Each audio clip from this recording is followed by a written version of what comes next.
সিগন্যালটা খুব ভালো লাগে আমাদের, যখন সিগন্যাল পড়ে তখনই আমরা টাইম মতো ফিক্সড টাইম মতো যাইতে পারতেছি, আমাদের জন্য খুব সুবিধা হচ্ছে, ভালো লাগছে আর কি।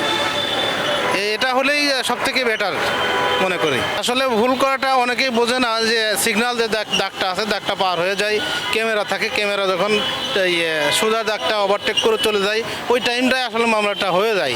হয়তো আমি বুঝতে পারি না আমার মামলা হয়ে গেছে, আমি বুঝি নাই, কিন্তু সে লিগালি আসেই পারে, কিন্তু পার হয় নাই, কিন্তু সে বুঝতে পারে যে আমি তো পার হয় নাই, কেন মামলা দিল।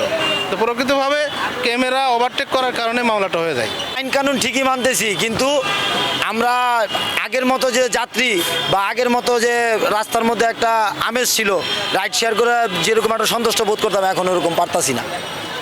কারণ রিজন হয়েছে মূলত এই যে এআইয়ের একটা ভয় আছে। এআই মনে করেন আমরা এই যে বাম পথে যখন আমরা যাইতে যাই, ওইটা তো এখনও নির্দেশনা দেয় নাই। এখন আমরা ঢুকতে গেলে দেখা গেছে এআই অটোমেটিক মামলা হয়ে যায়।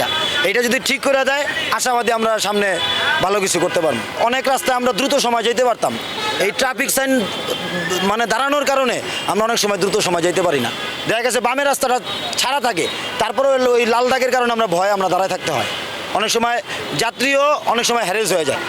যাত্রীর দ্রুততার জন্যই তো বাইক ব্যবহার করে, বাইক ইউজ করে। তো যখন ওই যে ট্রাফিক সাইনটা দেওয়া থাকে না, এর জন্য আমরা ঢুকতে পারি না, অনেক সময় ডিস্টার্ব হয়ে যায়। না এআই মামলা এখনও মোটামুটি ট্রাফিক আইন আমি শুরু থেকেই মানতাম। আমার আইন নতুন প্রয়োগ করাতে আমার এরকম কোনো আসে যায় নাই। আমি আইন শুরু থেকেই মানতাম, এখনও মানতেছি। বাইলট করে, কিন্তু আসলে যারা বাইলট করে ওদের জন্য হয়তোবা এই নিয়ম করাতে তাদের জন্য জিনিসটা প্রবলেম ফেস করবে, কিন্তু আমরা নিয়ম মানি, আইনের প্রতি শ্রদ্ধাশীল, আমাদের কোনো অসুবিধা নেই। আমার ক্ষেত্রে আমি বলতে চাই যে আমি আইন শৃঙ্খলাগুলো বজায় রেখে চলি।